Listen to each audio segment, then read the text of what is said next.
개발행위 허가 제한이죠. 오늘 뭐 여기 추록이 나왔는데 몇 가지는 제가 말씀드린 거죠. 그리고 제가 따로 언급 안 하는 거는 굳이 안 보셔도 됩니다. 그래서 1페이지에 보면은 106페이지에 나오는 거 이거 따로 안 보셔도 됩니다. 그 다음에 150 그 두 번째 칸에 153페이지 2번 박스 동그라미 2에 추가하는 거 요게 방금 보신 개발행위 허가사항의 변경인데 경미한 사항의 변경이죠. 그래서 면적 5% 안에서의 축소라고 되어 있는데 그 가로 안에 보면은 공작물의 무게, 부피 또는 수평 채용 면적을 5% 범위에서 축소하는 경우도 포함한다 뭐 이런 것들 추가가 됐는데 그렇게 뭐 중요한 내용은 아닌 것 같습니다. 그 다음에 리을에도 보면은 건축법에 가면은 일괄 신고사항이라는 게 있습니다. 공사에 들어갈 때는 착공신고라는 걸 해야 되는데 착공신고한 이후에 아주 경미한 것들이 변경됐을 때는 준공검사하면서 같이 이걸 신고를 해버리면은 그게 이제 변경 신고를 한 것으로 봐주는 것들이 있습니다. 그런 것들인데 그걸 이제 일괄 신고라고 하는데 그 안에서 뭐 공작물 위치를 1m 범위 안에서 변경하는 경우를 포함한다 뭐 이런 것들도 뭐 그렇게 중요한 내용은 아니라고 생각합니다. 그 다음에 184페이지 요거는 제가 미리 말씀을 드렸던 거죠. 예전에는 자동차 및 건설기계 검사시설이었는데 요걸 바꾼다라고 했죠. 1월 1일 날 개정이 된 내용인데 차량 검사 및 면허시설 이렇게 개정이 됐습니다.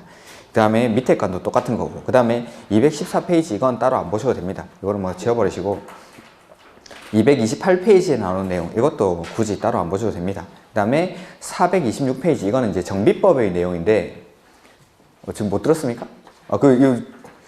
요건 프린트만 보시면 됩니다.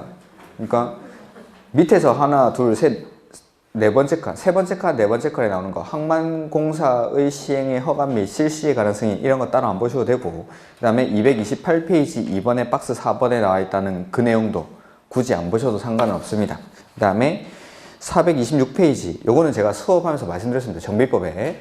그래서 뭐 사업을 재개발이나 재건축 같은 거 원칙은 조합이 하는데 조합이 조합업 과반수 동의를 받아서 누구랑 같이 할 수 있다라고 했는데 그 중에서 같이 할 수 있는 사람이 건설업자, 등록사업자, 신탁업자, 한국감정원 이런 사람들이 있었습니다. 근데 그 건설업자라는 말을 작년에 개정을 했습니다. 건설사업자 이런 식으로.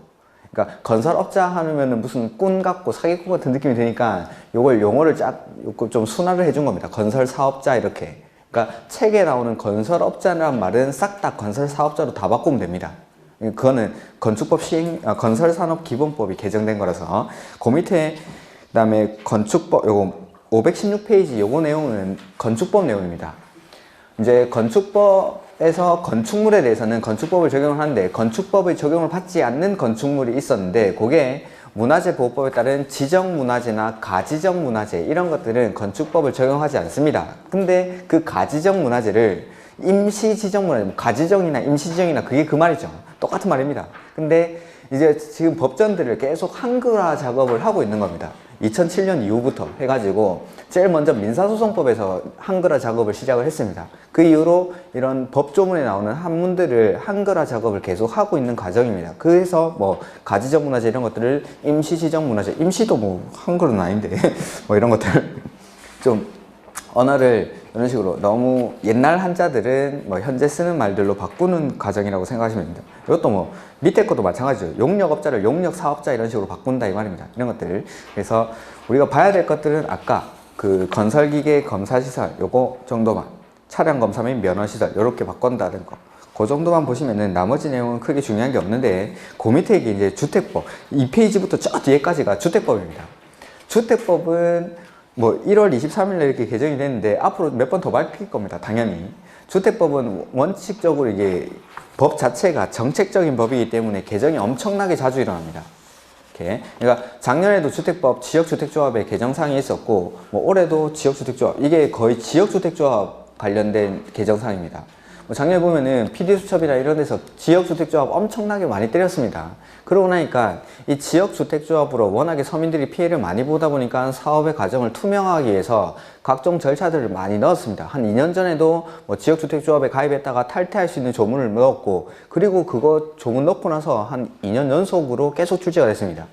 그 다음에 올해도 이 나머지 내용들이 거의 대부분이 지역주택조합에 관한 내용인데 그런 것들은 제가 수업하면서 언급을 드리겠습니다. 따로 보시지 마시고 이렇게 수업하면서 봐야 될 거 안 봐야 될 거 이런 것들은 정리를 해드릴 테니까 그런 것들은 일단 그냥 놔두시면 되겠습니다. 책에 꼽아두시고 그냥 항상 들고 다니십시오. 이렇게.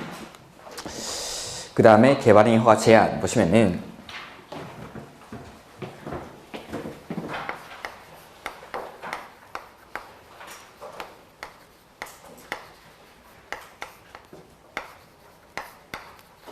이 개발행위 허가 제한을 설명하면서 제가 요 앞에 붙였던 말이 허가를 받을 수 있음에도 불구하고 허가를 제한한다 라고 했습니다. 허가를 받을 수 있음에도 불구하고, 그러니까 나는 당연히 개발행위 허가를 받을 줄 알고 허가 신청을 했음에도 불구하고 나의 개발행위 허가를 제한한다는 거죠. 제한은 거부하는 게 아니라 일정 기간 동안만 나의 권리 행사를 막아놓겠다라는 겁니다. 그래서 허가를 받을 수 있는 행위였기 때문에 첫 번째는 왜 제한하는 사유, 이 사유가 있을 때만 제한이 정당화된다라는 거죠. 그래서 개발행위 허가를 제한할 수 있는 사유가 5가지가 나오죠. 첫 번째, 녹지지역이나 계획관리지역.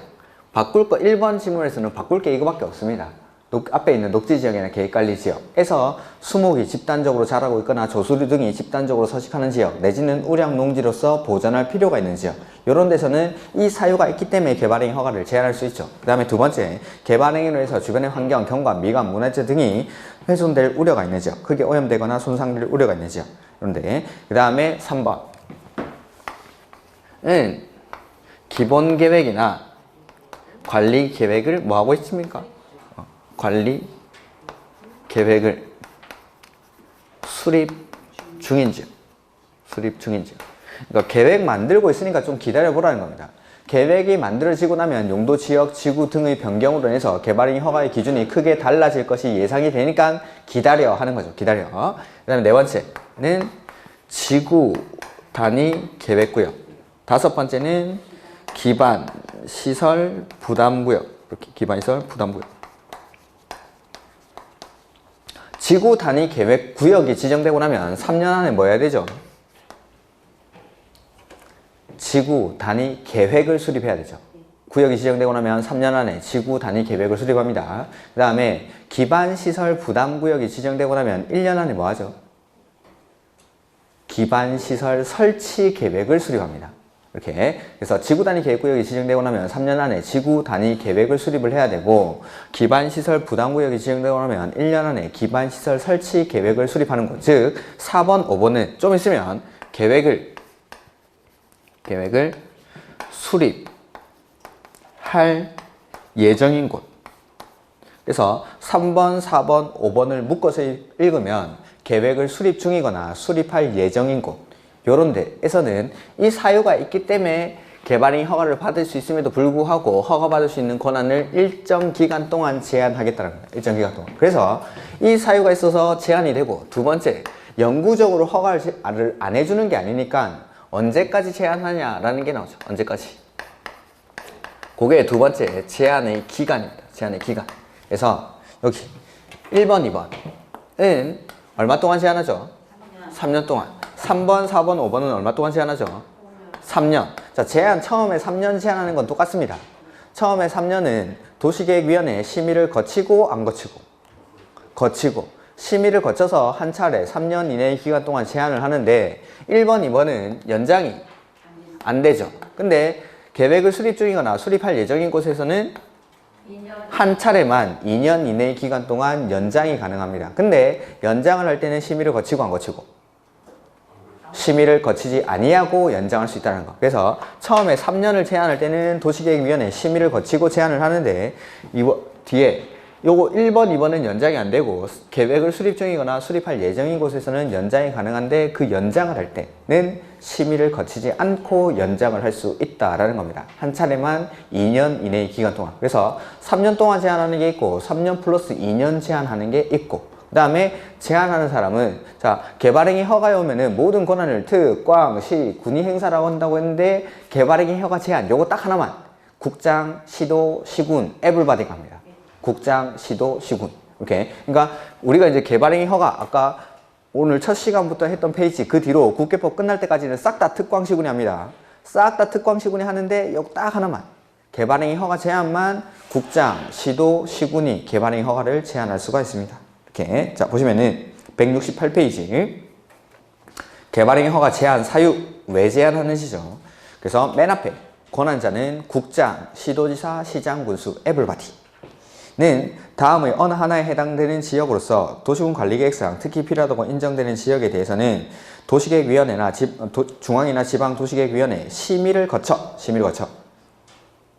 처음에 3년 제한할 때는 심의를 거쳐서 제한하죠. 한 차례만 3년 이내의 기간 동안 개발행위 허가를 제한할 수 있다. 다만 다음의 3에서 5 계획을 수립 중이거나 수립할 예정인 곳에서는 도시계획위원회 심의를 거치지 아니하고 한 차례만 얼마 동안?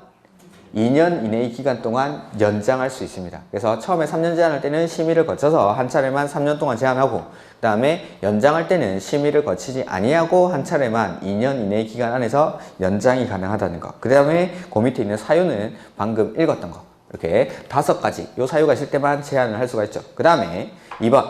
자, 개발행위 허가를 제한할 수 있는 사람은 누구죠? 국장, 시도의사, 시장군수, everybody 이런 사람들. 자, 근데 개발행위 허가를 제한하고자 하는 자가 거기 밑줄이 안 돼 있겠죠 아마? 국장, 시, 도지사인 경우 거기 밑줄 169페이지 2번 보고 있는 겁니다. 2번 제한하고자 하는 사람이 시장, 군수는 아니고 그 위에 있는 사람 국장이나 시, 도지사가 시도지사인 경우에는 도시계획위원회 심의 전에 미리 제한하고자 하는 지역을 관할하는 거기 밑줄 시장, 군수의 의견을 들어야 한다. 그러니까 국장이나 시도지사가 개발행위 허가를 제한하려고 할 때는 심의 전에 미리 시장, 군수한테 물어보고 제한을 합니다. 물어보고 시장, 군수의 의견 듣고 그 다음에 제한 사유 등의 고시 뭐 이런 것들은 참고로 읽어보시면 되겠습니다. 이런 것들은 그 다음에 4번 개발행위 허가 제한의 해제 개발행위 허가를 제한하기 위해서 개발행위 허가 제한 지역 등을 고시한 국장, 시도지사, 시장, 군수는 해당 지역에서 개발행위를 제한할 사유가 없어진 경우에는 거기 밑줄이 돼 있죠. 제한 기간이 끝날 때까지 기다렸다가 해제하는 게 아니라 끝나기 전이라도 지체 없이 해제를 해야 됩니다. 자, 제한을 할 수 있는 이유는 이 사유가 있기 때문에 제한이 정당화되는 거죠. 그럴 때는 제한 사유가 없어졌을 때 뭐 제한 기간 끝날 때까지 기다렸다가 해제하는 거 아니고 지체 없이 해제를 해줍니다. 지체 없이. 이 경우 국장, 시도지사, 시장, 군수는 대통령령으로 정하는 바에 따라 해제 지역 및 해제 시기를 고시하여야 한다. 이런 거. 그 다음에 다른 법률 적용 이런 것들은 안 보셔도 좋습니다. 그 다음에 도시군 계획시설 부지에서의 개발행위 요거는 우리가 도시군 계획시설 사업 때 했던 건데 원칙적으로 도시군 계획시설 부지에서는 개발행위 허가가 금지됩니다.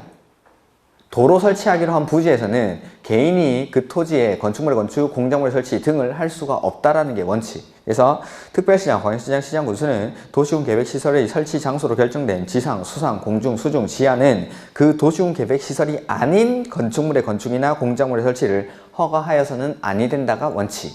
그래서 도로 부지, 철도 부지, 학교 부지 이런 데서는 개인이 개발행위 하는 건 할 수가 없습니다. 근데 그 2번 개발행위 허가 나오죠. 특별시장, 광역시장, 시장, 군수는 도시군 계획시설 결정 고실로부터 2년이 지날 때까지 그 시설의 설치에 관한 사업이 시행되지 아니한 도시군 계획시설 중 첫 번째, 단계별 집행계획이 수립이 안 돼 있거나 두 번째는 1단계에 포함이 안 됐을 때 이럴 때는 시설 사업할 때까지 기다립니까? 시설 사업하는 기간 동안 그 토지를 활용합니까? 활용을 하죠. 사업할 때까지 그냥 그 땅을 놀리는 게 아니라 사업할 때까지 그 기간 동안에 이 토지를 활용할 수 있게 해줍니다. 튼튼하게 활용합니까? 비실하게 활용합니까? 근데 그게 비실이죠. 그게 비실이. 그래서 비실이가 가설건축물, 공작물, 개축이나 재축. 그 박스 옆에 비실이라고 써주시면 되는 거죠. 이렇게.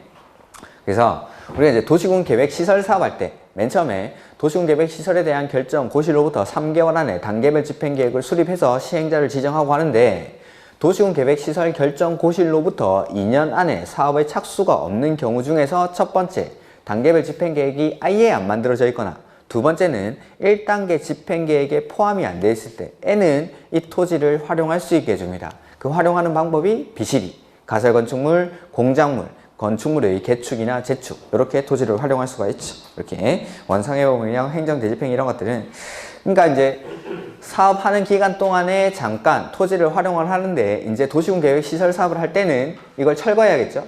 그래서 다음 페이지 171페이지 맨 위에 줄 사업이 시행되는 경우에는 그 시행 예정일 거기 밑줄 3개월 전까지 가설 건축물이나 공작물 소유자의 부담으로, 소유자의 부담 이 말이 보상을 안 해준다 이 말입니다. 보상을 철거될 줄 알고 설치했으니까 이 사람한테는 따로 보상을 하지 않고 소유자의 부담으로 그 가설 건축물이나 공작물의 철거 등 원상 회복에 필요한 조치를 명하여야 한다. 다만 원상 회복이 필요하지 아니하다고 인정되는 경우에는 안 내도 된다라는 거. 원상 회복 명령했는데 말 안 들으면 행정 대집행을 하는 거죠. 행정 대집행. 그래서 이거는 그 도시군 계획 시설 사업에서 나왔던 내용입니다. 도시군 계획 시설 사업에서. 그 다음에 11번. 개발행위에 따른 공공시설의 기속. 요거는 1, 2월 달에 안 했죠. 보면은 어떤 거냐면 갑이 개발행위를 합니다. 개발행위를 하는데 자, 종전에 공공시설이 있었어요. 공공시설이. 뭐 도서관 뭐 이런 것들이라고 예를 들어보죠. 종전에 공공시설이 있었는데 이 공공시설의 대체되는 새로운 공공시설을 이 갑이 설치를 하는 겁니다. 이럴 때. 자, 갑이 개발행위를 하는데 그 개발행위 내용에 보니까 종전의 공공시설에 대체되는 새로운 공공시설의 설치에 관한 내용이 포함이 되어 있습니다. 이럴 때 종전 거 이거 어떻게 할 거고 새 거 이거 어떻게 할 거냐. 요거에 요 11번에 나온 내용입니다. 종전 거는 누구한테 주고 새 거는 누가 가져가고 이런 것들. 자, 보면은 갑이 행정청인 경우랑 비행정청인 경우로 나눠봐야 되는데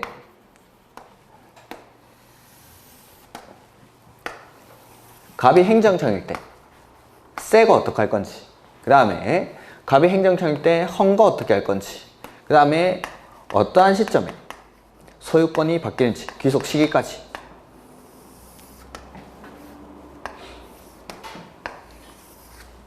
새거, 기존의 공공시설에 대체되는 새로운 공공시설을 설치한 경우에는 이 새거는 무조건 그 공공시설을 관리할 관리청에 무상으로 귀속이 됩니다.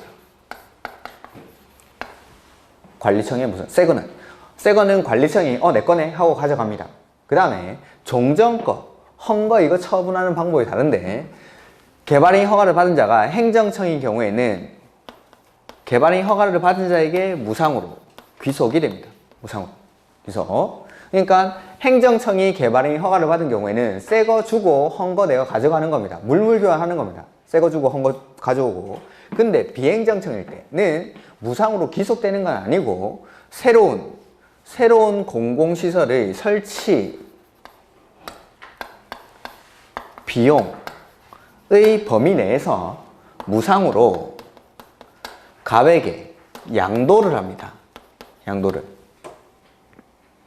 자, 갑이 행정청이고 여기 위에 게 중요합니다. 귀속 시기는 그렇게 중요한 건 아닌데 일단 새 거는 누가 가져가죠? 관리청에 무상으로 귀속이 됩니다. 갑이 행정청이든 비행정청이든 간에. 근데 종전 거를 처리하는 방법이 달라지는데 갑이 행정청인 경우에는 갑에게 무상으로 귀속이 됩니다. 근데 갑이 비행정청일 때는 새로운 공공시설의 설치 비용에 상당하는 범위 안에서 갑에게 무상으로 양도를 해줍니다. 양도를.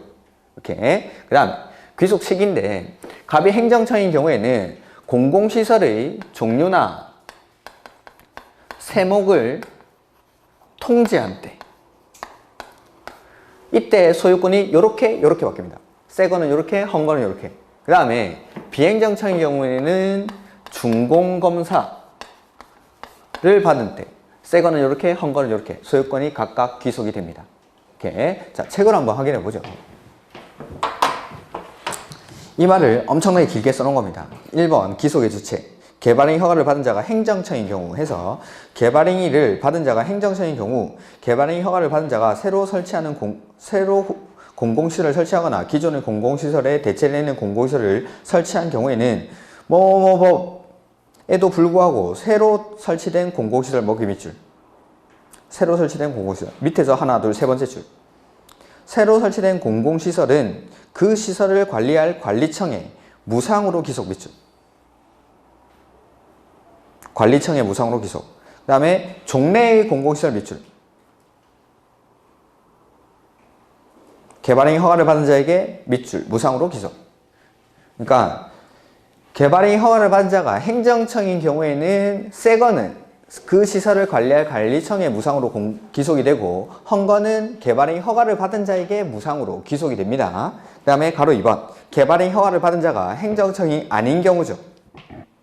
행정청이 아닌 경우 개발행위 허가를 받은 자가 새로 설치한 공공시설은 그 시설을 관리할 관리청에 무상으로 기속. 새로 설치한 공공시설 미출하시고 관리청에 무상기속 미출. 가로 2번의 두 번째 줄. 새로 설치한 공공시설은 관리청에 무상기속. 그러니까 새 거는 똑같죠. 행정청이든 비행정청이든 새로 설치한 공공시설을 처리하는 방법은 똑같습니다. 두 개가. 그 다음에 개발행위로 용도가 폐지되는 종래의 공공시설. 요거는 뭐뭐에도 불구하고 새로 설치한 공공시설의 거기 밑줄 설치 비용에 상당하는 범위에서 그 다음에 끝에 무상으로 양도 밑줄 허가를 받은 자에게 무상으로 양도. 자, 다시 개발행위를 하면서 이 개발행위의 내용에 보니까 종래의 공공시설에 대체되는 새로운 공공시설의 설치에 관한 사항이 포함되어 있습니다. 이럴 때 종전 거 어떻게 하고 새 거 어떻게 할 건지 그거에 관한 부분입니다. 첫 번째, 행정청이든 비행정청이든 새 거는 어떻게 합니까? 그 공공시설을 관리할 관리청에 무상으로 귀속이 됩니다. 그 다음에 종전 거는 행정청인 경우에는 무상으로 기속이 되고 비행정청일 때는 새로운 공공시설의 설치 비용에 상당하는 범위 안에서 무상으로 양도를 합니다. 양도를. 그 다음 페이지. 관리청의 의견 설치 보시면은 특별시장, 광역시장, 시장군수는 공공시설 귀속에 관한 사항이 포함된 개발행위 허가를 하려면 미리 해당 공공시설이 속한 밑줄 관리청의 의견을 들어야 한다. 자, 새로운 공공시설을 설치하면 이거 누가 가져가죠? 관리청이 무상으로 기속이 되죠. 근데 공짜로 준다고 해도 싫다고 할 수도 있는 겁니다. 내 관리를 할 능력이 안 되는 거죠. 그러면은 새로 준다 해도 싫다고 할 수도 있으니까 그 공공시설 관리청한테 물어보고 허가를 해줘야 된다. 이 말입니다. 물어보고. 그 다음에 예외 이런 것들은 됐습니다. 이건 보지 마십시오. 그냥. 도로 하천 등에 대해서는 국장을 관리청으로 보고 나머지는 기재부 장관을 관리청으로 본다라는 건데 아직 관리청이 안 정해져 있을 때 이런 것들까지는 나올까 싶습니다. 그 다음에 점용료 이런 것들은 됐고 그냥 참고로 한번 읽어보시고 그 다음에 4번 공공시설의 기속 시기 이거 보죠. 자, 행정청인 경우 개발행위 허가를 받은 자가 행정청인 경우 개발행위 허가를 받은 자는 개발행위가 끝나 준공검사를 마친 때에는 해당 시설의 관리청에 공공시설의 종류와 토지 세목을 통지해야 한다. 즉 준공검사를 받고 나면 해당 시설의 종류와 세목을 통지를 해주라는 거죠. 그럴 때 이 경우 공공시설은 거기 밑줄 그 통지한 날에 해당 시설을 관리할 관리청과 개발행위 허가를 받은 자에게 각각 기속된 것으로 본다. 그래서 공공시설의 종류와 세목을 통지한 때 이때 새 거는 요렇게 헌 거는 요렇게 소유권이 각각 기속이 된다 이 말이죠. 그 다음에 가로 2번 행정청이 아닌 경우 개발행위 허가를 받은 자가 행정청이 아닌 경우 개발행위 허가를 받은 자는 관리청에 기속되거나 그에 양도될 공공시설에 관해서 개발행위 끝나기 전에 그 시설을 관리청에 그 종류와 세목을 통지하여야 하고 여기서는 순서가 바뀌죠. 행정청이 시행자일 때는 준공검사 받고 종류나 세목을 통지했는데 여기는 공사가 끝나기 전에 먼저 종류나 세목을 통지를 해주고 그 뒤에 준공검사를 한 특광시 군은 그 내용을 해당 시설 관리청에 통보해야 한다. 이 경우 공공시설은 거기 밑줄 준공검사를 받음으로써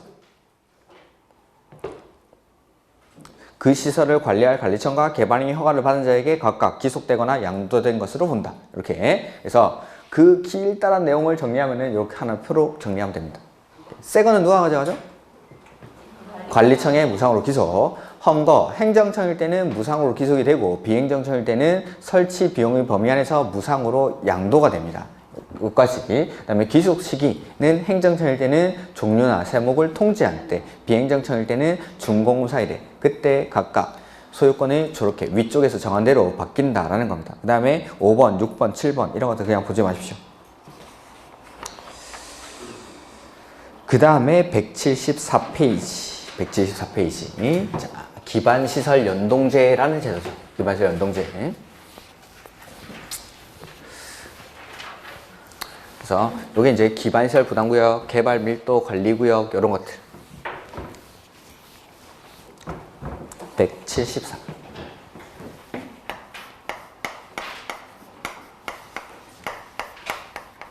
기반시설 연동지. 자, 개발행위를 하죠. 이 개발행위로 인해서 그 지역의 기반시설이 부족해집니다. 그러면 이 부족해진 기반시설을 설치를 해야 되는데 기반시설의 설치가 처음부터 곤란한 지역이 있고 가능한 지역이 있더라는 거죠. 자, 곤란한 데 지정하는 게 개발 밀도 관리구역. 개발 밀도 관리구역. 그 다음에 가능한 데 지정하는 게 기반 시설 부담 구역입니다. 이렇게. 개발 밀도 관리구역과 기반 시설 부담 구역은 용도 구역입니까? 아닙니까? 맞긴 또 뭐가 맞습니까? 용도 구역은 개발 제한 구역, 시가와 조정 구역, 도시자연 보호 구역, 수산조 보호 구역, 입지 규제 최소 구역 딱 5가지만. 그래서 개발 밀도 관리 구역과 기반 시설 부담 구역의 지정에 관해서는 관리 계획으로 결정해야 한다. 맞습니까? 틀렸습니까? X죠. 관리 계획의 내용이 아니니까요. 관리 계획의 내용이 아닙니다. 그래서 구역으로 끝나지만 용도 구역은 아니라는 것. 그 다음에 자, 개발 밀도 관리 구역이라는 거는 이미 개발 밀도가 엄청나게 높은 지역이죠. 그러면은 이 높은 개발 밀도를 관리하기 위해서 이 개발 밀도 관리 구역을 지정합니다. 즉 개발 밀도가 너무 높은 곳이기 때문에 기반시설이 부족해지더라도 도로 같은 걸 확충한다든지 전기, 수도, 가스와 같은 기반시설을 더 이상 확충할 공간이 없다라는 거죠. 그래서 기반시설 부담구역, 개발 밀도 관리구역으로 지정하고 관리를 하는데 높은 개발 밀도로 관리를 해야 되니까 개발행위를 권장합니까? 억제합니까? 억제해야 되죠. 개발행위를 억제하기 위해서는 행위 제한을 강화해야 될까요? 완화해야 될까요? 강화해야겠죠. 강화. 그래서 건폐율이나 용적률을 강화를 하는데 이 범위는 대통령령에서 정하고 대통령령에 가보니까 요거 용적률만 50%까지 강화해서 적용합니다. 요게 개발 밀도 관리구역. 개발 밀도 관리구역. 그 다음에 기반시설 부담구역은 부족해진 기반시설의 설치가 가능한 지역이니까 이 부족해진 기반시설을 설치하기 위해서 그 설치 비용을 부담을 시킵니다. 부담을. 누구한테? 개발행위 하는 사람한테. 야, 신세계 백화점, 니네가 신세계 백화점을 지으니까 앞에 도로가 미어 터진다. 그러니까 니네가 도로 좀 설치해. 이런 것들. 그래서 개발행위 하는 사람한테 부족해진 기반시설을 부담시키는 게 이 기반시설 부담구역. 기반시설 부담구역. 자, 개발 밀도 관리구역. 첫 번째, 누가 지정하는지. 두 번째, 어디에 지정하는지. 세 번째, 기준. 네 번째, 지정의 절차. 그 다음에 기반시설 부담구역도 마찬가지. 첫 번째, 누가 지정하는지. 두 번째, 어디에 지정하는지. 세 번째, 기준. 네 번째는 절차. 개발 밀도 관리구역 누가 지정할까요?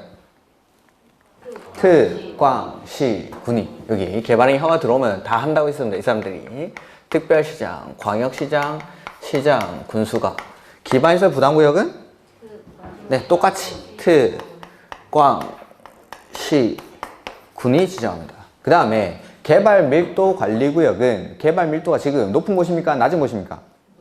개발 밀도 높은 곳 세 군데만 불러주시겠습니까? 주거지역, 상업지역, 공업지역에 지정을 하죠. 근데 이 기반시설 부담구역은 개발행위를 하게 해줍니까? 개발행위를 못하게 막아버립니까? 하게 해주죠. 하게 해주는 대신에 네가 돈 내라는 거죠. 즉 여기는 개발이 시작되는 곳이다. 개발이 시작되는 곳. 개발이 시작이 되려면 행위 제한이 강화돼야 됩니까? 완화돼야 됩니까? 완화되는 곳들. 이 지정 대상 지역입니다.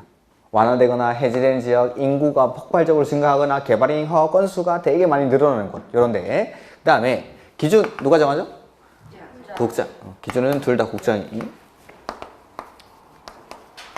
그 다음에 지정의 절차는 심의 거쳐서 지정하고 고시를 하죠. 심의 거쳐서 지정하고 고시하고. 그 다음에 여기도 마찬가지.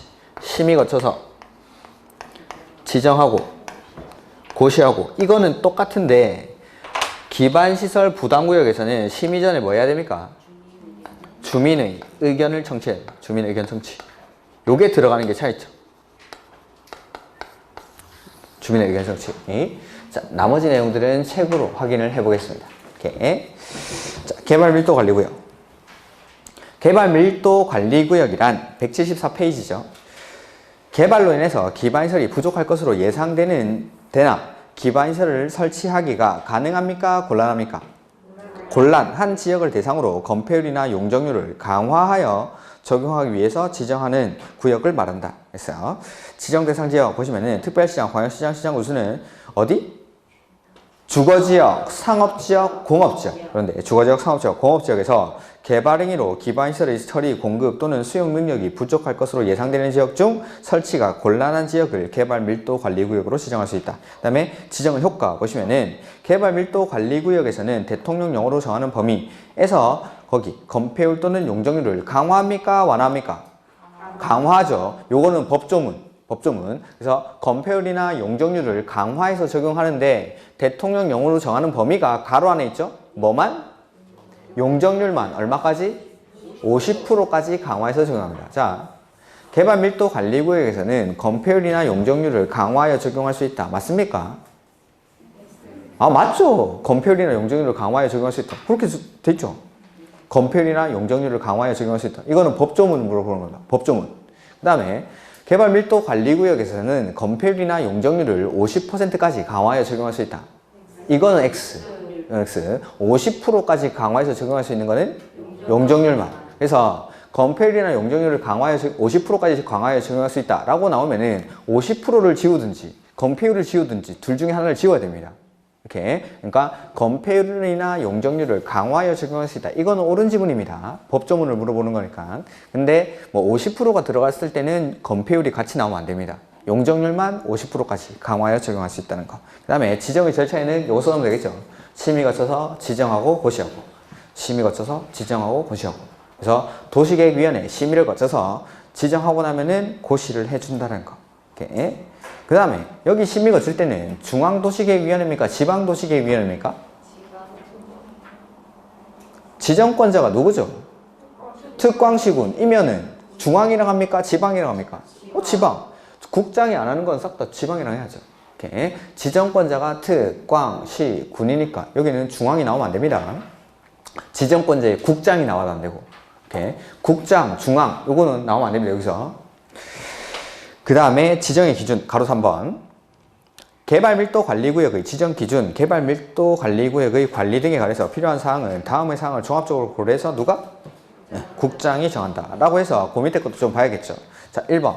개발밀도관리구역은 도로, 수도공업설비, 하수도, 학교 등 기반시설의 용량이 부족할 것으로 예상되는 지역 중 기반시설 설치가 곤란한 지역으로 다음에 해당하는 지역에 대해서 지정할 수 있도록 할 것 해서 기읍, 당해 지역의 도로 서비스 수준이 매우 낮아.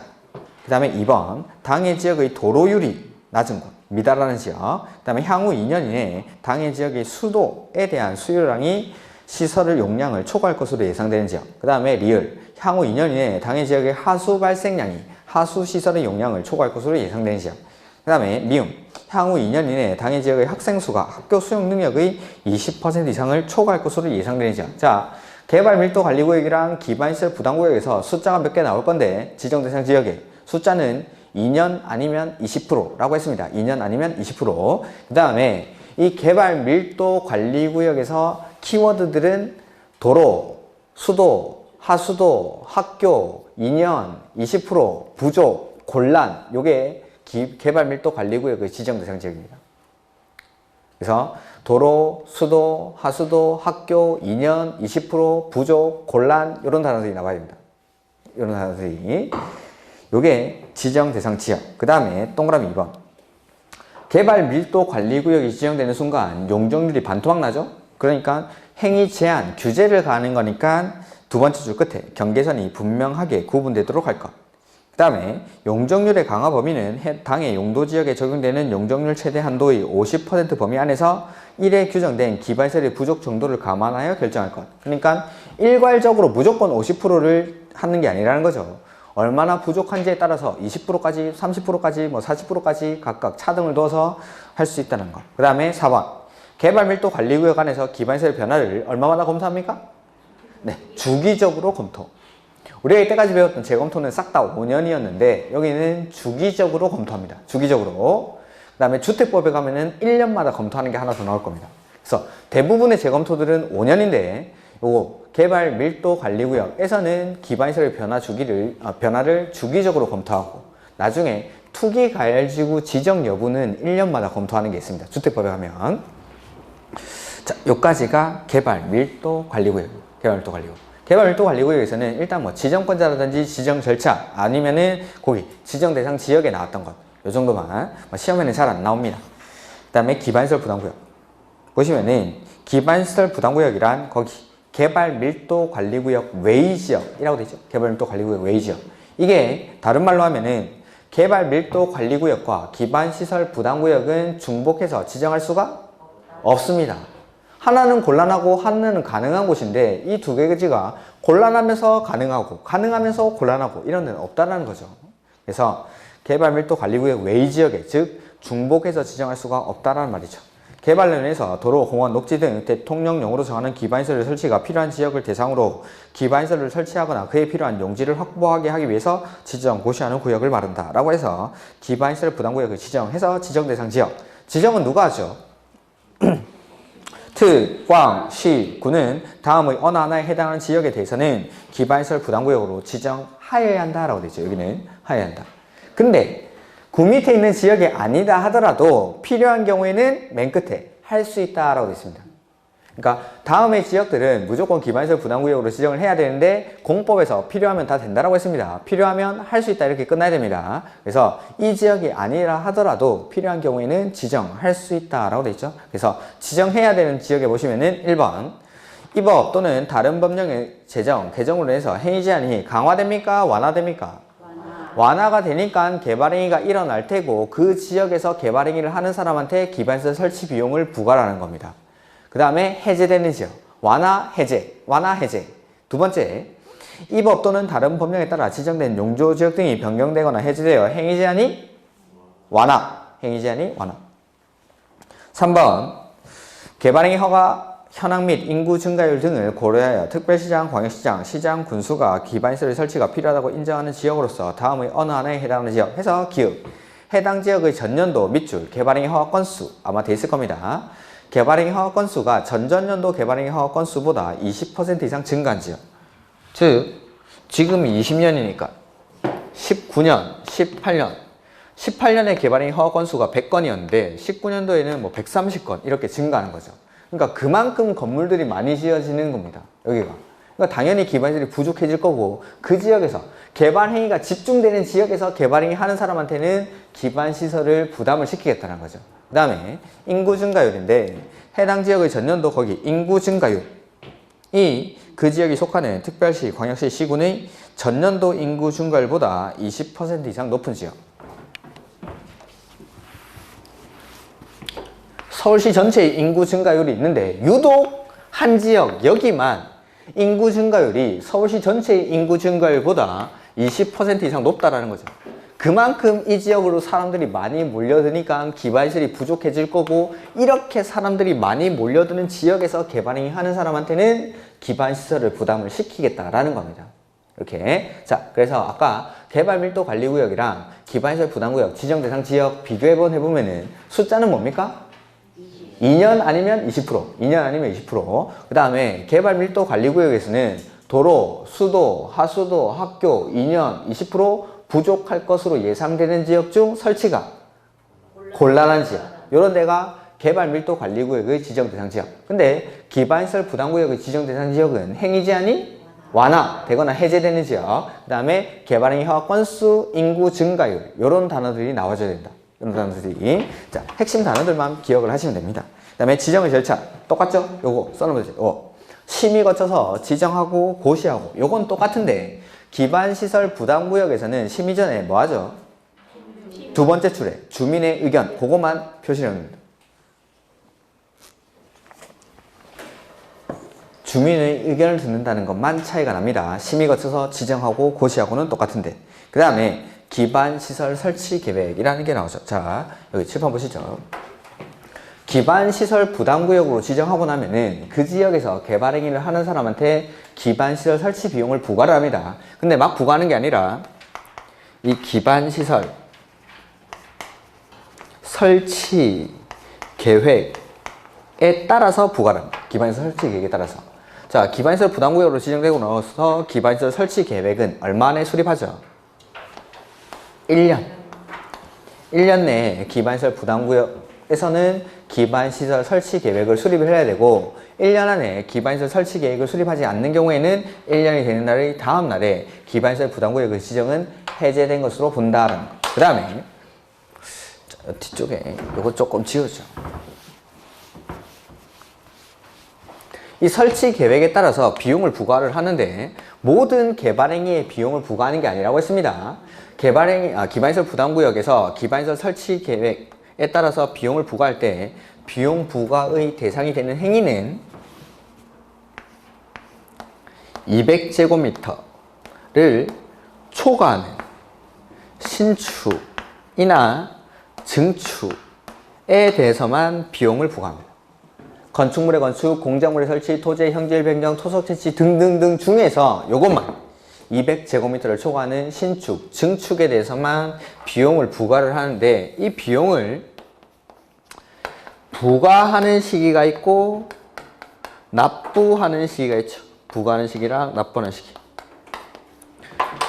부과하는 시기는 200제곱미터를 초과하는 신축, 증축에 대해서 허가받은 날로부터 얼마 안에? 2개월 내에 부과를 합니다. 2개월 내에 부과를 하고 납부하는 시기는 사용, 승인, 신청 시까지 돈 내놓고 건물을 써야 된다라는 거죠. 이렇게. 자, 요거 책으로 한번 보죠. 기반시설 설치 계획 해서 자, 기반시설 부담구역을 지정하는 사람도 특광시군이고 설치계획을 수립하는 사람도 특광시군입니다. 특별시장, 광역시장, 시장군수는 기반시설 부담구역이 지정되면 대통령령으로 정하는 바에 따라 기반시설 설치계획을 수립하여야 하며 거기 밑줄 돼 있습니까? 이를 관리계획에 반영해야 한다. 이게 작년 문제 정답 지문이었습니다.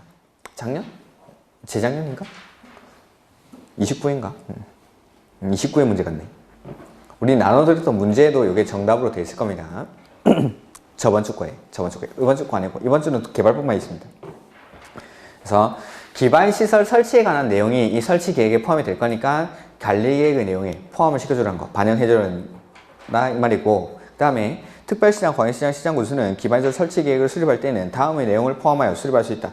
됐습니다. 이런 건 보지 마시고. 그 다음에 종합적으로 고려하여야 한다. 고려도 특광시군이 할 거니까 됐습니다. 보지 마십시오. 동그라미 1번, 동그라미 2번 이런 것들 보지 마십시오. 그 다음에 동그라미 3번, 동그라미 1, 2에도 불구하고 거기 밑줄이 되어 있을 겁니다. 지구 단위 계획을 수립한 경우에는 기반시설 설치 계획을 수립한 것으로 본다. 지구 단위 계획에 꼭 들어가야 되는 게 뭐죠? 용기. 기반시설의 배치와 규모에 관한 내용이 들어가니까 지구 단위 계획을 수립한 경우에는 요거 기반시설 설치 계획을 수립한 것으로 본다라는 거. 그 다음에 기반시설 부담구역 지정하고 나서 기반시설 설치 계획은 얼마 안에? 1년 안에. 1년이 되는 날까지 기반시설 설치 계획을 수립하지 아니하면 1년이 되는 날의 다음 날에 기반시설 부담구역의 지정은 해제된 것으로 본다. 이렇게. 그 다음에 기준 누가 정하죠? 국자. 그 다음에 박스 이거 1, 2월달 안 했는데 한번 보죠. 기반시설 부담구역은 기반시설이 적절하게 배치될 수 있는 규모로 최소 10만 제곱미터 이상 밑줄. 기반시설 부담구역은 최소 10만 제곱미터 이상으로 지정을 해야 됩니다. 그 다음에 소규모 개발행위가 연접하여 시행될 것으로 예상되는 지역의 경우에는 하나의 단위구역으로 묶어서 기반시설 부담구역을 지정할 것. 개발행위가 여기 찔끔, 여기 찔끔, 여기 찔끔, 여기 찔끔 일어날 때는 이걸 묶어서 10만 제곱미터 이상이 되도록 하나의 단위구역으로 묶어서 지정할 수도 있다라는 거죠. 그 다음에 기반시설 부담구역이라는 제도 자체는 규제를 가하는 겁니다. 그렇죠? 돈 내야 되니까. 이게 지정이 되면은 돈 내야 됩니다. 그래서 맨 마지막에 경계선이 분명하게 구분되도록 할 거. 자, 개발밀도관리구역이든 기반시설 부담구역이든 둘 다 규제를 가하는 제도입니다. 규제를 가하는 거. 요거는 용적률을 반토막 내가지고 개발행위 못하게 억제하는 곳. 근데 여기는 개발행위는 해. 백화점 지어. 대신에 돈 줘. 돈 줘. 하려면 돈 줘. 그러니까 즉 둘 다 규제를 가하는 거니까 규제를 가할 때는 항상 명확하게 경계선이 분명하게 구분되도록 할 것. 이렇게. 그 다음에 기반시설 설치 비용의 부과대상이라는 게 나오죠. 기반시설 부담구역에서 기반시설 설치 비용의 부과대상인 건축행위는 제2조 20호에 따른 시설로서 그게 가로 안에 그냥 단독주택 및 숙박시설 등 대통령령으로 정하는 시설이라고 생각하시면 됩니다. 면적은 200제곱미터를 초과하는 건물의 신축, 증축 그것만 200제곱미터를 초과하는 건물의 신축, 증축. 다만 기존 건축물을 철거하고 신축하는 경우에는 거기 기존 건축물의 건축 연면적을 초과하는 건축 행위만 부과대상으로 한다. 밑줄 넣으시고.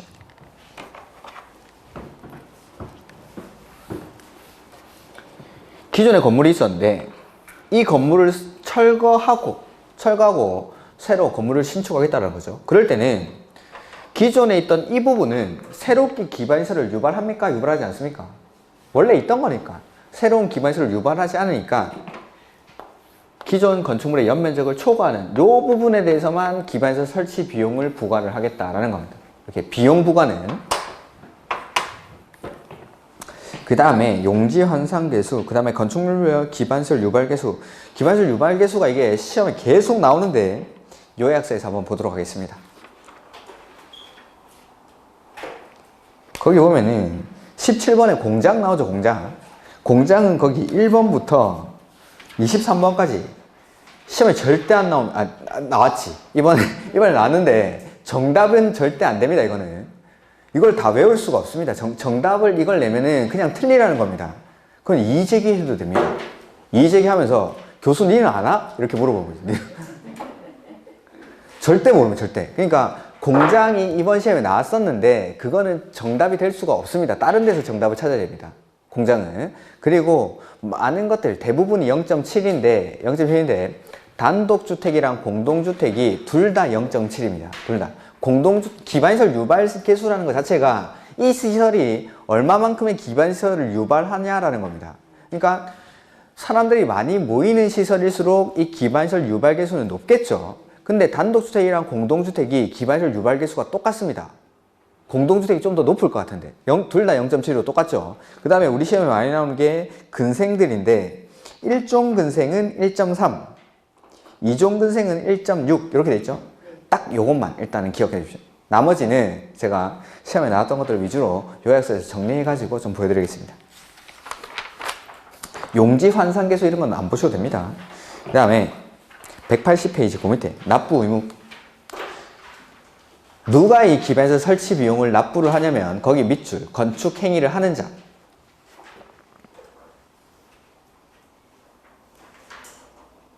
자가 납부를 해야 되고 그 다음에 뭐 대통령령으로 정할 수 있다 해서 그 옆에 페이지 보면 조문이 나오죠. 납부 의무자. 제69조 1항에 건축행위의 위탁자 또는 지위를 승계자 등 대통령령으로 정하는 자란 다음의 각 호에 해당하는 자를 말한다 라고 해서 원칙적으로 건축행위를 하는 자가 기반시설 설치 비용을 부담을 하는데 1번 건축행위를 위탁, 도급한 경우에는 거기 밑줄 위탁이나 도급한 자. 그 위임 이런 거 배웠습니까? 민법에서? 도급 이런 거 배웠습니까? 배웠을 겁니다 아마. 위임인이 있고 수임인이 있죠. 그 다음에 도급을 주는 사람이 있고 수탁자가 있습니다. 수급이. 자, 위임을 할 때, 도급을 할 때는 직접 일을 하는 사람은 누구죠? 수임인이나 수탁자 이런 사람들이 하죠. 이런 사람들이 일을 하는데 나중에 일이 다 끝나고 나면은 법률 효과는 위임인이나 도급을 준 사람 이런 사람들한테 귀속이 되는 겁니다. 그러니까 건축 행위를 하는 사람은 행위는 이 사람들이 하지만 어차피 법률 효과는 이쪽으로 기속이 되니까 이 기반시설 설치 비용을 부담하는 사람은 위임 준 사람이나 도급 준 사람 이런 사람들이 부담을 한다라는 거죠. 위탁이나 도급을 한 자. 2번 타인 소유의 토지를 임차하여 건축 행위를 하는 경우에는 토지 소유자가 아니라 건축 행위를 하는 사람. 그 다음에 3번 건축 행위를 완료하기 전에 건축주의 지위나 1호 또는 2호에 해당하는 지역의 지위를 승계한 경우에는 거기 지위를 승계한 자. 이렇게. 그 다음에 가로 2번 납부 기간 보시죠. 특별시장, 광역시장, 시장군수는 납부 의무자가 국가 또는 지자체로부터 허가를 받은 날부터 얼마 안에? 2개월 이내. 허가를 받은 날부터 2개월 이내에 부과하여야 하고, 이게 이제 부과식이죠. 부과하는 시기는 200제곱미터를 초과하는 신축, 증축에 대해서 허가받은 날로부터 2개월 안에. 그 다음에 납부 의무자는 거기 밑줄 사용, 승인, 신청, 시까지 일을 내야 한다. 그래서 납부 시기는 사용, 승인, 신청, 시까지. 사용, 승인, 신청, 시까지. 그래서 부과 시기는 허가받은 날로부터 2개월 안에 부과를 해야 되고, 납부하는 시기는 사용, 승인, 신청, 시까지. 이렇게 안 내면 가로 3번 강제징수합니다. 안 내면. 그 다음에 4번 환급 의무 보시면은 특별시장, 광역시장, 시장군수는 기반시설 설치 비용을 납부한 자가 거기 밑줄 사용 승인 신청 후 고까지 밑줄 하시고, 해당 건축 행위와 관련된 거기 밑줄 기반시설의 추가 설치. 자, 사용 승인 받고 나서 내가 기반시설을 추가적으로 더 설치한 겁니다. 그럴 때는 환급을 해줍니다. 요거 그냥 딱 기억만 해놓으시고, 뭐 외울 것까지는 아니고, 나중에 뭐 조금 비교해야 될 게 있어가지고, 환급하여야 하는 사유가 발생한 경우에는 그 사유에 상당하는 기반시설 설치 비용을 환급하여야 한다. 그 다음에 환급, 특별시장, 광역시장, 시장군수는 다음의 어느 하나에 해당하는 경우에는 기반시설 설치 비용을 환급하여야 한다. 이렇게. 이런 것들은 일단 놔두십시오. 이거는 보지 마시고, 그 다음에 기반시설 설치 비용의 물납이죠. 기반시설 설치 비용은 원칙은 현금, 신용카드, 직불카드로 납부하도록 하되, 이와 비슷한 토지로 하는 납부를 물납이라고 하죠. 물납 됩니까? 안 됩니까? 됩니다. 물납도 가능하다는 거. 그 다음에 납부 기일의 연기, 분할 납부, 이런 것들은 참고입니다. 이런 것들은 그냥 중요한 건 아닙니다. 특별시장, 광역시장, 시장군수는 납부 의무자가 다음의 어느 하나에 해당하며 기반시설 설치 비용을 납부하기가 곤란하다고 인정되면 해당 개발사업 목적에 따른 이용사항 등을 고려해서 1년의 범위에서 납부 기일을 연기하거나 2년의 범위 안에서 분할 납부하는 걸 허용할 수가 있습니다. 1년의 범위 안에서 연기해주거나 2년에 걸쳐서 활부로 해줄 수도 있다라는 거죠. 그 다음에 어떠한 사유인지는 안 보셔도 됩니다. 그런 것들 한번 읽어봐 보시고. 2번 기반시설 설치 비용의 납부 기일을 연기하거나 분할 납부를 신청하는 자는 납부 고지서를 이거 보지 마십시오. 그냥 2번, 3번, 4번 이거 보지 마십시오. 가로 7번도 보지 마시고. 그래서 가로 6번에 그냥 연기해 줄 수도 있고 분할해서 나게 해줄 수도 있다 정도만 기억을 하십시오. 그 다음에 5번 설치 비용의 관리 및 사용 등 그것이죠. 가로 1번 특별회계의 설치죠. 특별시장, 광역시장, 시장군수는 기반시설 설치 비용의 관리, 운영을 위해서 기반시설 부담구역별로 밑줄 특별회계를 설치. 자, 기반시설 설치 비용은 기반시설을 설치하거나 그에 필요한 용지 확보의 용도로만 사용을 해야 됩니다. 그러니까 다른 재정이랑 섞이면 안 되기 때문에 특별회계를 설치해가지고 따로 관리를 합니다. 따로 기반시설 부담구역별로. 그에 필요한 사항은 뭐 조례로 정한다 됐고, 사용 의무. 납부한 기반시설 설치 비용은 해당 기반시설 부담구역에서 거기 밑줄 기반시설의 설치 또는 그에 필요한 용지 확보 등을 위해서 사용해야 한다. 그러니까 기반시설의 설치 용도로만 사용하는 거 아니고 그에 필요한 용지 확보에도 사용할 수 있다는 거. 그래서 용어의 정의에 보면은 기반시설 설치 비용이란 기반시설 설치 비용뿐만 아니라 그에 필요한 용지 확보에 필요한 비용도 포함이 된다라고 용어의 정의에 되어 있습니다. 기반시설 설치 비용은 기반시설 설치 비용뿐만 아니라 용지 확보 비용도 포함이 된다라고 기억하시면 됩니다. 용어의 정의는 저 맨 앞에 있습니다. 맨 앞에. 지금 찾아보지 마시고 나중에 쉬는 시간에 찾아보시오. 그 다음에 다만 해당 기반시설 부담구역에서 사용하기가 곤란한 경우로서 대통령령이 정하는 경우, 이게 뭐냐면 가로 안에 해당 기반시설 부담구역에 필요한 기반시설을 모두 설치하거나 그에 필요한 용지를 모두 확보한 후에도 거기 밑줄 잔액이 생기는 경우, 밑에서 하나 둘 셋 가로 안에 잔액이 생기는 경우 밑줄. N은 해당 기반시설 부담구역의 기반시설과 연계된 기반시설의 설치 또는 그에 필요한 용지 확보 등에 사용할 수 있다. 거기 밑에서 두 번째 줄에 연계된 기반시설의 설치 또는 그에 필요한 용지 확보 등에 사용할 수 있다 밑줄.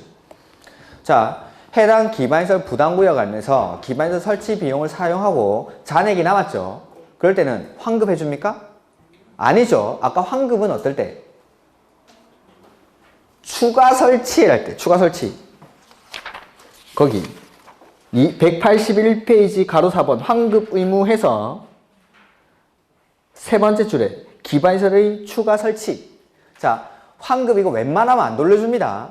내가 사용검사 받고 나서 추가적으로 설치했을 때 그때 환급을 해주는 거지, 쓰고 남은 돈이 있죠. 환급해줍니까? 안 해줍니까? 환급해주는 게 아니죠. 지금 보신 거 사용 가로 183페이지 가로 2번에 잔액이 생긴 경우에는, 자, 예를 한번 들어보죠. 여기가 기반시설 부담구역인데 이 기반시설 설치 비용을 사용해서 그 기반시설 부담구역 안에서 필요한 기반시설을 설치하고 그에 필요한 용지도 다 확보를 했습니다. 근데 잔액이 남았을 때는 이거 어떻게 한답니까? 연계된 이 기반시설 부담구역 안의 기반시설과 연계된 기반시설의 설치나 그에 필요한 용지 확보에 사용하는 거지, 잔액이 생겼다라고 해서 돌려주는 건 아닙니다. 환급은 내가 추가 설치한 경우에만. 요 두 가지를 조금 비교해 놓으시라고. 이렇게 잔액이 생겼을 때는 환급해 주는 거 아닙니다. 기반시설 부담구역 안의 기반시설과 연계된 기반시설의 설치나 그에 필요한 용지 확보에 사용하는 거지 환급하는 게 아니라는 거.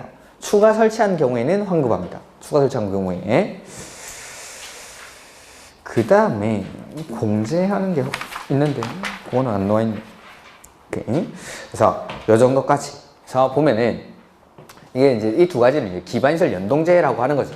기반시설 연동제는 개발행위로 인해서 부족해진 기반시설을 설치를 해야 되는데 이 설치가 처음부터 곤란한 지역이 있고 가능한 지역이 있더라는 거죠. 곤란한 데 지정하는 게 개발 밀도 관리구역. 개발 밀도 관리구역. 그 다음에 가능한 데 지정하는 게 기반 시설 부담구역. 기반 시설 부담구역. 그래서 곤란한 데는 개발 밀도 관리구역은 이미 개발 밀도가 높기 때문에 개발 행위를 억제를 하기 위해서 행위를 강화하는데 건폐율이나 용적률을 강화할 수 있고 용적률을 50%까지 강화해서 적용합니다. 그 다음에 기반시설 부담구역에서는 기반시설, 개발행위를 하게 하되 부족해진 기반시설을 개발행위 하는 사람한테 부담을 시키죠.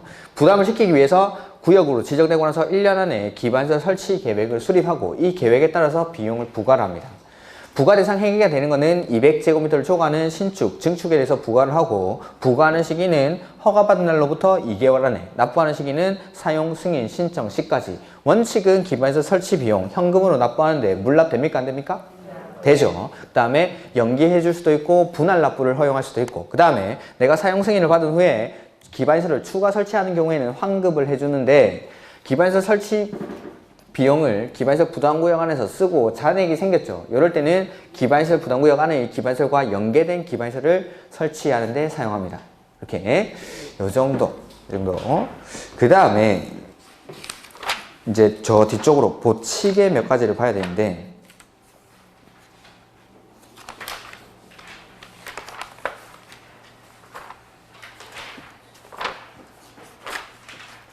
음, 220페이지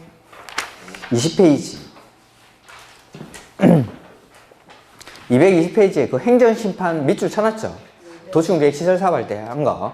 도시군계획시설 사업의 시행자는 원칙 행정청인데 비행정청도 행정청으로부터 지정을 받은 경우에는 시행자가 될 수 있고, 이 도시군계획시설 사업의 시행자가 행한 처분에 대해서는 행정심판을 제기할 수가 있습니다. 근데 비행정청이 시행자일 때는 이 사람, 비행정청을 대상으로 하는 게 아니라 이 사람을 지정한 행정청을 대상으로 행정심판을 제기한다라고 했습니다. 그 다음에 비용부담, 요거는 제가 요약서에서 설명을 드리겠습니다. 요약서에서 요것 좀 놔두시고, 그 다음에 225페이지 도시계획위원회라는 게 나오죠. 이거 나오면 그냥 틀리기로 하죠. 자, 넘기시고, 그 다음에 223페이지 보칙, 233페이지 죄송합니다. 233페이지 보칙. 맨 처음에 나오는 게 이제 시범도시라는 게 있습니다. 시범도시. 혹시 뭐 세종시의 스마트시티 이런 거 들어보셨습니까? 스마트시티 시범도시가 우리나라에 제일 처음 지정된 게 두 군데가 있습니다. 세종시랑 부산의 명지신도시라는 데가 있습니다. 그 명지신도시는 이름도 있습니다.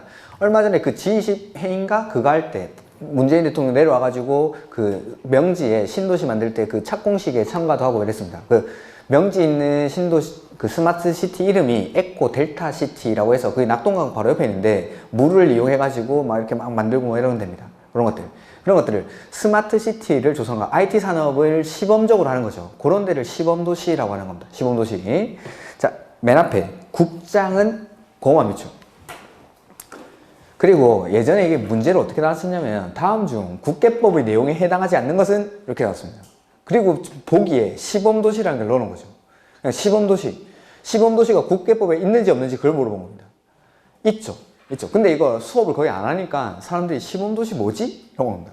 시범도시가 있다라는 거. 그리고 지정 하나만 더. 국장이 지정한다는 거. 그 다음에 나머지 지자체장들은 우리 시범도시, 그 스마트시티 유치하고 싶습니다. 라고 국장한테 요청할 수도 있습니다.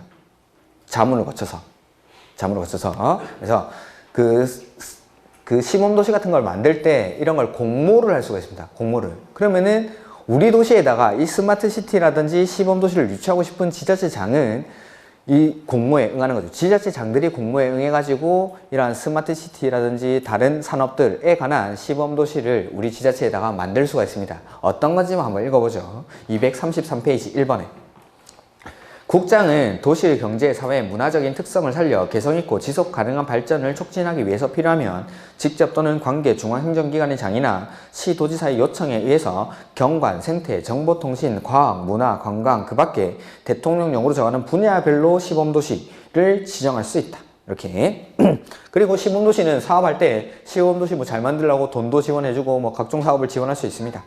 그 다음에 이런 것들은 뭐 그 정도만 기억하시면 여기도 뭐 이거보다 양이 훨씬 많은데 그냥 이것만 알라, 뭐 시범도시가 있는 것만 알라라는 의지로 그걸로 보입니다. 28회 때 문제가 그겁니다. 다음 중 국계법 내용에 해당하지 않는 것은 1번 보기가 시범도시 이렇게 돼 있었습니다.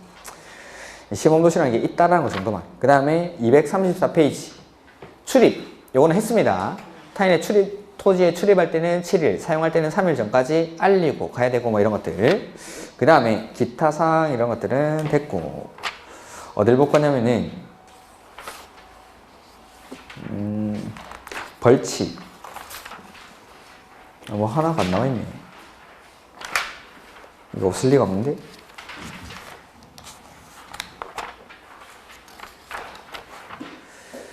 쉬는 시간에 좀 찾아보고 제가 말씀드리겠습니다. 이게 왜 없지? 있어야 되는데. 청문이라는 게 있는데 그거는 뭐 다음에 해도 되고. 자, 242페이지 보시면은 벌칙이라는 게 나오죠. 행정 형벌이라는 게 있고 행정 질서벌. 질서벌은 과태료죠, 과태료. 이건 형벌은 아닙니다. 우리 뭐지? 교통 신호 위반하거나 과속했을 때 그게 과태료죠. 그거 누가 부과합니까? 과태료, 신호 위반 안 해봤습니까? 과속 딱지 날라오고요. 그게 누구 이름으로 날라오죠? 경찰청장. 그거는 형벌이 아니에요. 형벌이라면은 법원의 판결을 받아야 되는데 과태료, 질서벌이니까 이런 것들은 경찰청장이나 이런 사람들이 즉시 부과를 할 수가 있습니다. 이렇게 이런 것들. 뭐 그런 게 행정 형벌과 행정 질서벌의 차이고 우리가 여기서 뭐 그걸 논하고자 하는 건 아니고 행정 형벌 뭐 3년에 3천, 2년에 2천, 1년에 1천 뭐 이런 것들 있고 과태료도 1,000만 원, 500만 원 있는데 이 중에서 가장 센 3년에 3천 딱 두 개만 보겠습니다. 자, 242페이지 1번. 자, 국계법 형벌 중에서 가장 센 게 3년에 3천짜리입니다. 요거 딱 두 가지 있는데 1번에 법 56조 1항 또는 2항을 위반하여 허가 또는 변경 허가를 받지 아니하거나 속임수 그 밖에 부정한 방법으로 허가 또는 변경 허가를 받아 개발행위를 한 자. 개발행위를 한 자라고 돼 있죠. 그러니까 법 56조 1항, 2항은 뭐냐면 개발행위 허가사항입니다. 개발행위 허가사항. 자, 개발행위 허가를 받아야 되는데 허가를 안 받고 개발행위를 하거나 속임수 기타 부정한 방법으로 개발행위 허가를 받아서 개발행위를 했을 때는 벌칙이 3년에 3천.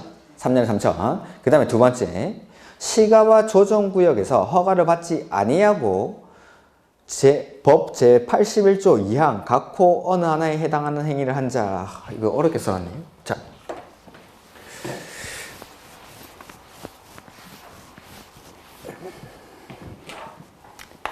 시가와 조정 구역에서 행위 제한인데 시가와 조정 구역에서 개발 행위 허가 행위 제한이 나오면은 제가 일단 크게 두 개로 나눴었는데 기억이 안 나시면 책을 찾아보면 되죠.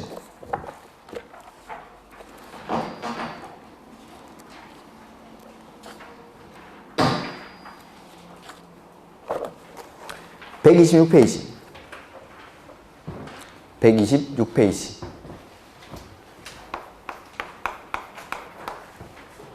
시가와 조정구역에서의 행위자.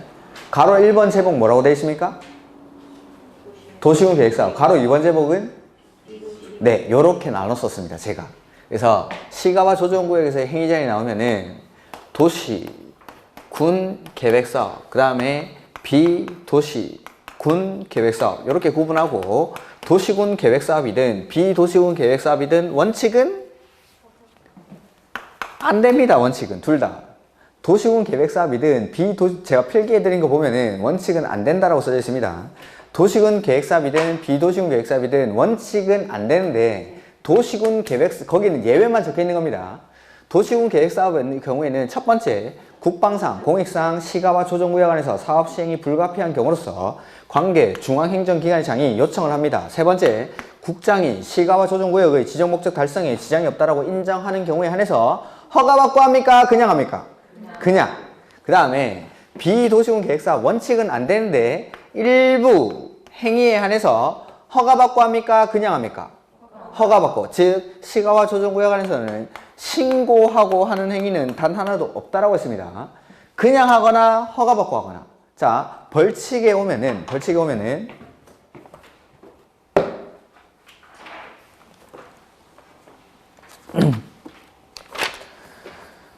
시가와 조정구역에서 허가를 받지 아니하고 법 81조 2항 81조 2항이 뭐냐면은 요거 일부 허가받고 할 수 있는 행위입니다.